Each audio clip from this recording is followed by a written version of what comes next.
Welcome back. So we're continuing our series all about getting pregnant in your 40s naturally.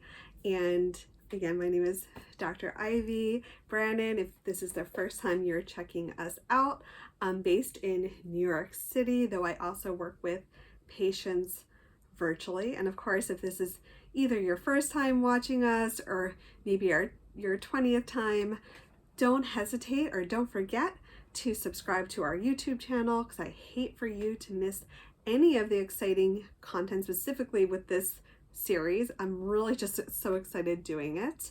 As well as don't forget to like the video, and I'm happy to answer any of your questions if you put them in the comments section. And then also, just as with all our previous videos, that if I recommend any particular supplements and you're all kind of confused, where do I get these supplements? I'll have a clear link to my full script. So if you sign up for full script, you'll get 10% off with your first purchase, and you always can feel safe when you order things from full script, because these are physician grade supplements. You'll know exactly what you're getting, and I'll actually tell you exactly what to get, and I have a couple different protocols that are really great for you to check out. So let's get started about talking more about getting pregnant in your 40s naturally.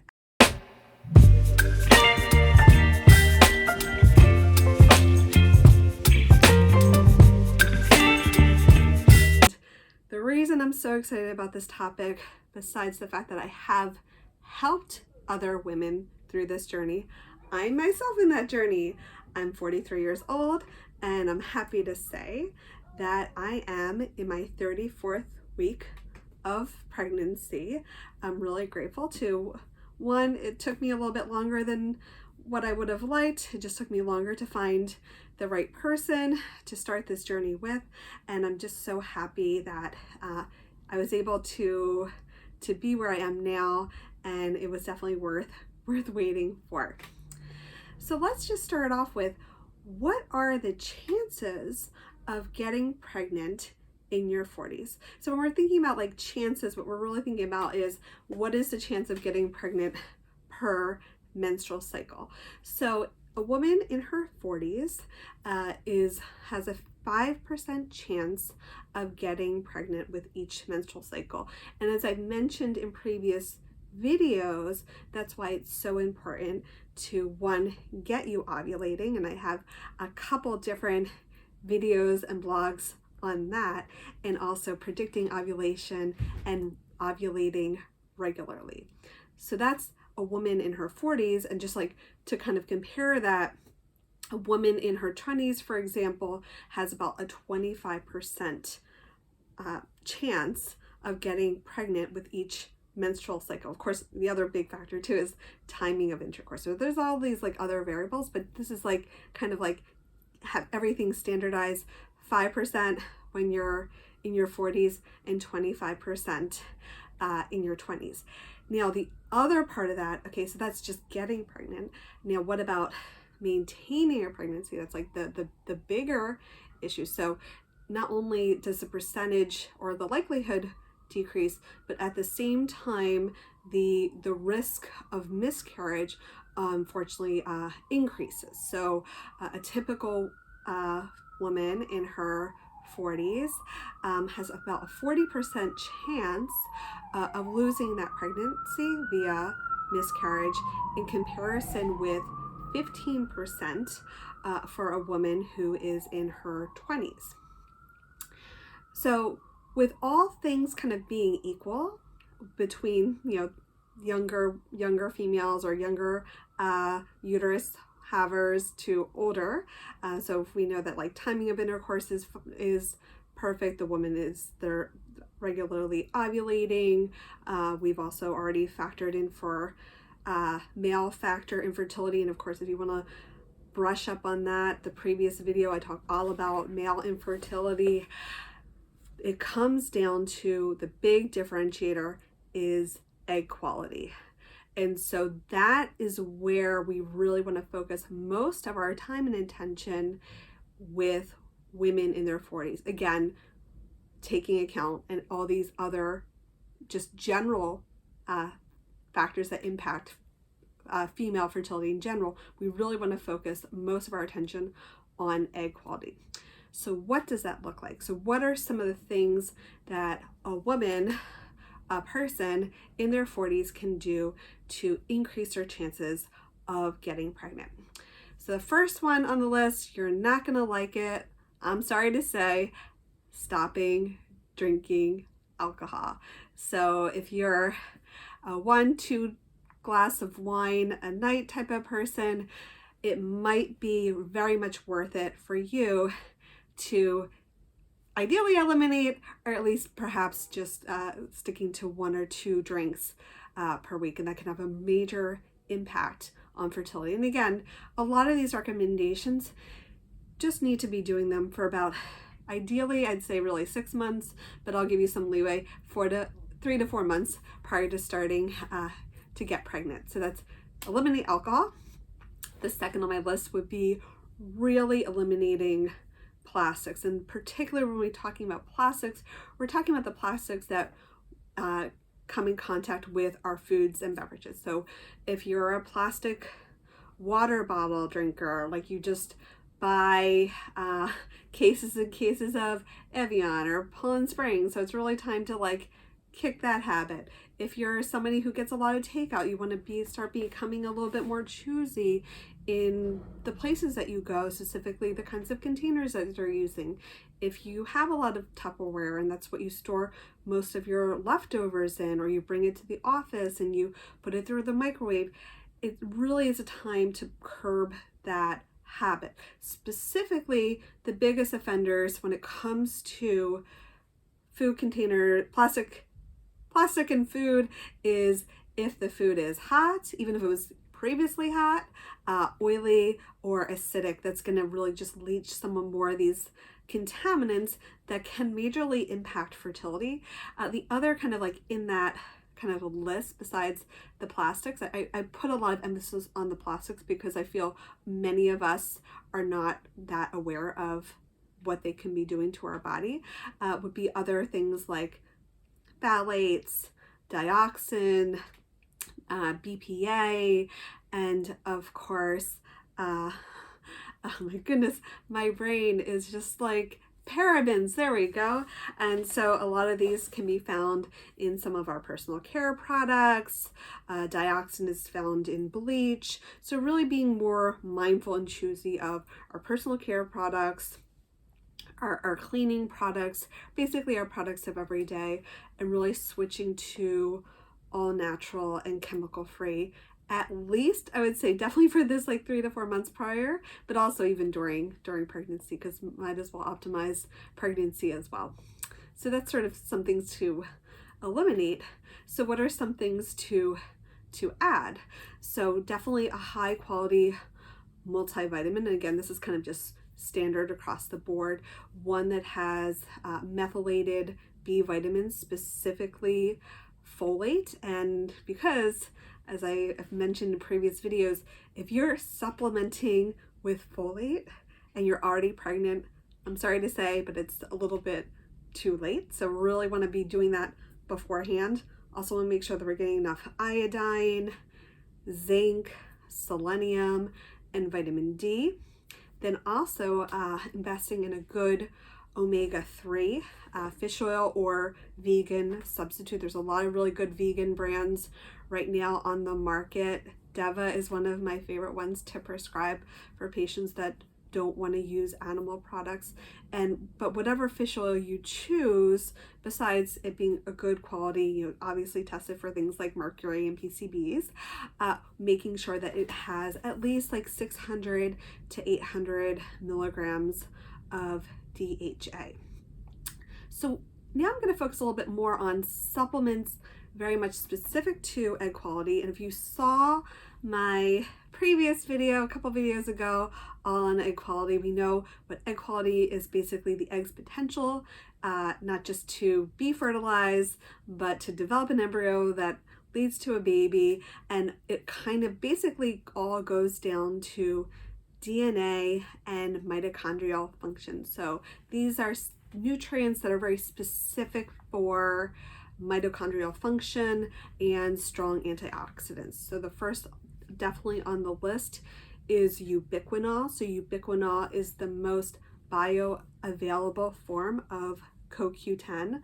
I like to just kind of, to make it easy, just think of it as mitochondrial fuel.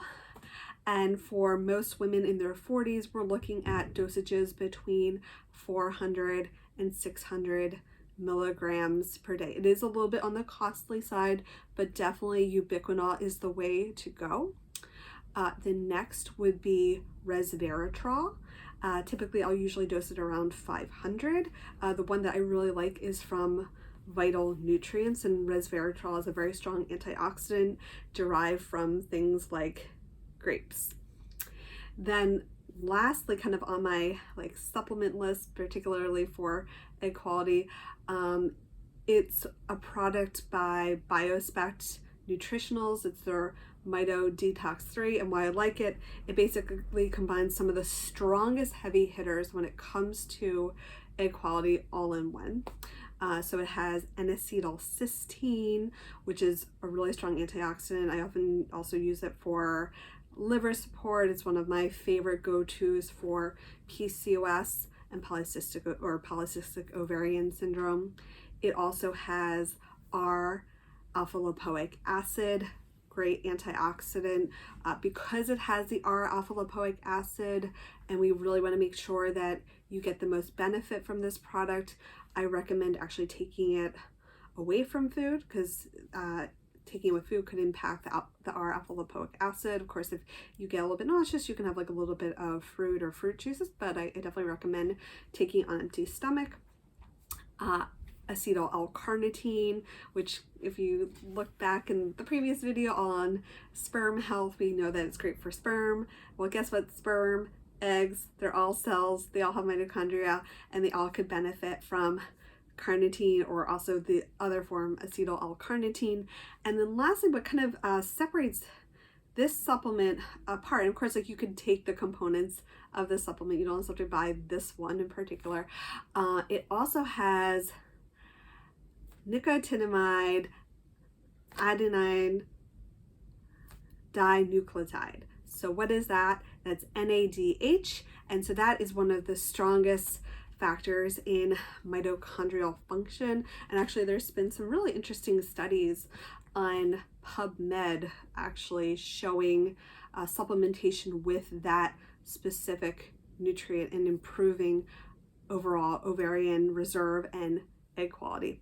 And then lastly on this list, it's not really a supplement, but definitely if you're really getting serious about trying to get pregnant, it's all about timing of intercourse. So 3 to 5 days prior to ovulation is when you want to start, and you want to really make sure that you're accurately monitoring ovulation. So a lot of the apps, unfortunately, they're just approximating based on previous periods, but that's not always the best way to really tell if you're ovulating.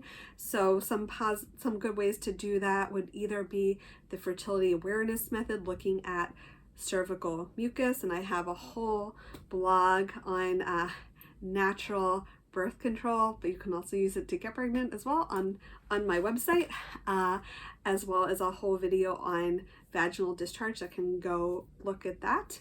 But something that could be easier for most patients would be doing an ovulating predictor kit that looks at luteinizing hormone, which is LH. You don't necessarily have to shell out a lot of money for a very advanced kit. Getting the LH strips alone can be a very effective way, and actually that's what I did. And then of course there's more advanced apps, things like the Mira app that doesn't just look at LH, luteinizing hormone, but it also looks at estradiol, which is the form of estrogen that gets increased prior to your LH surge. So I would say definitely if you're really getting serious about trying to get pregnant, bringing on an ovulation predictor kit can be a big game changer. So overall, what are my main tips for boosting fertility naturally? So first, I just have to say, like, start early. I'd say at least 4 months, ideally 6 months prior to deciding to get pregnant, eliminating alcohol and plastics, and also these other personal care or our different cleansers and household detergents and things that might be having certain what we call xenoestrogens or endocrine disruptors, but being very careful. If you also, like, if a lot of those terms went over your head, go to the Environmental Working Group website, either their Skin Deep search or just overall the really great site in general to get really knowledgeable about some of these toxins. Eating a clean, whole foods, blood sugar balancing diet, so definitely making sure that blood sugars are balanced, because insulin spikes can negatively impact ovulation. Getting on a high quality multivitamin, again thinking methylated folate, thinking zinc, selenium, iodine, vitamin D, a DHA rich omega-3 product, the top egg quality supplements, ubiquinol, resveratrol, NAC, R-alpha lipoic acid are on the top of my list. And then really, again, timing intercourse effectively. And if all else fails, getting your partner also evaluated, making sure that they're on the right supplements. And if you don't know what those are, watch the previous video all on male fertility. So that's just a lot in this one little video. So hopefully you had your pen and pencil out. Of course, you will have more information obviously in the description of this video. Plus we'll also have a link to all those supplements I mentioned, which you can get through Fullscript. And if it's your first time using Fullscript via my account, you'll get 10% off that order. And hopefully you found this video helpful. And of course, don't forget to subscribe to my YouTube channel. And if you like the video, don't be shy, definitely like it. And I love actually all your comments, and I like answering them, definitely. So you can always put anything in the comment section. And for some of my viewers that might not be aware, again, obviously I'm pregnant. I do have a fantastic new associate, Pauline Hung, who is slowly taking on new patients. And as of sometime late April, she'll be taking over completely for the next 3 months. So anybody who's interested, definitely set up an appointment with her. She's fantastic. I brought her on for a reason. Anyway, that was a lot. Again, my name is Dr. Ivy Branin, and I look forward to seeing you next time.